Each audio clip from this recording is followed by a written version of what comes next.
An accountability court on Friday sentenced Pakistan's former Prime Minister Imran Khan to 14 years in prison and his wife Busha Bibi to 7 years in the Al-Qadir Trust Case. Interestingly, journalists have quoted sources as they reported the exact verdict a day earlier on X. Speaking to journalists and lawyers at Adiala Jail a day before the verdict was announced, Imran Khan had stated that his sentencing was being sought in a case where neither had he derived a single penny of personal gain, nor had the government suffered a single penny of financial loss.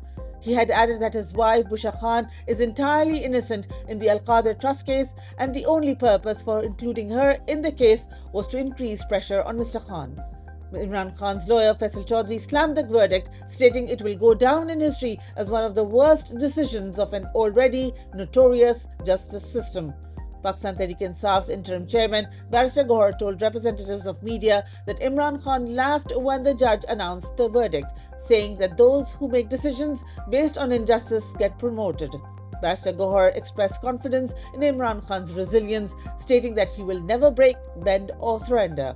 Mr. Khan's sisters told reporters similar incidents from their interaction with Imran Khan following the verdict, stating that he told them to remain calm and instructed everyone to read the Hamudur Rahman Commission report that explicitly shows that everything that is currently being done to Imran Khan and Pakistan was done in 1971 by the then establishment against the people of the then East Pakistan and their most popular leader.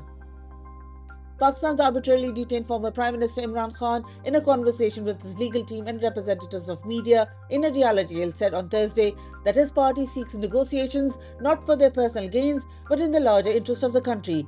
Mr. Khan added that resolving political crisis is essential to addressing Pakistan's challenges on the political as well as economic fronts, as well as for tackling terrorism.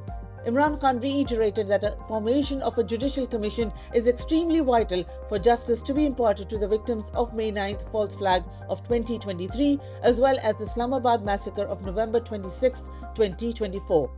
He emphasized that human rights violations anywhere in the world cannot be pardoned, and that since neither he nor members of his party are getting justice from any court in Pakistan, they have completed preparations for sending letters to international human rights organizations and to the United Nations in this regard. Imran Khan told reporters that his party will be writing a letter to the head of the Supreme Court's constitutional bench, Justice Aminuddin Khan, to hear their petition about human rights violations. Mr. Khan has been unjustly incarcerated in high-security prisons for 532 days. PTI's negotiation team has put forth its demands, addressing a press conference after the third round of negotiations. Sahibzada Hamid Raza said that talks can only move forward if a judicial commission is established to investigate the events of May 9, 2023 and the Islamabad massacre of November 26, 2024. PTI's team has stated categorically that the complete series of events from May 9th must be investigated, including the abduction of Pakistan's former Prime Minister Imran Khan from within the premises of the Islamabad High Court. Similarly, it must be investigated who gave the orders to open fire at unarmed protesters in Islamabad and why such an order was issued. On both days, at least a dozen unarmed, peaceful protesters were gunned down by Pakistan's security forces.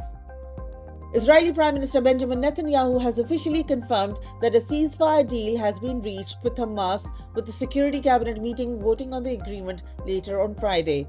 With long-standing divisions apparent among ministers, Israel delayed meetings expected on Thursday when the cabinet was expected to vote on the pact, but in the early hours of Friday, Netanyahu's office said approval was imminent.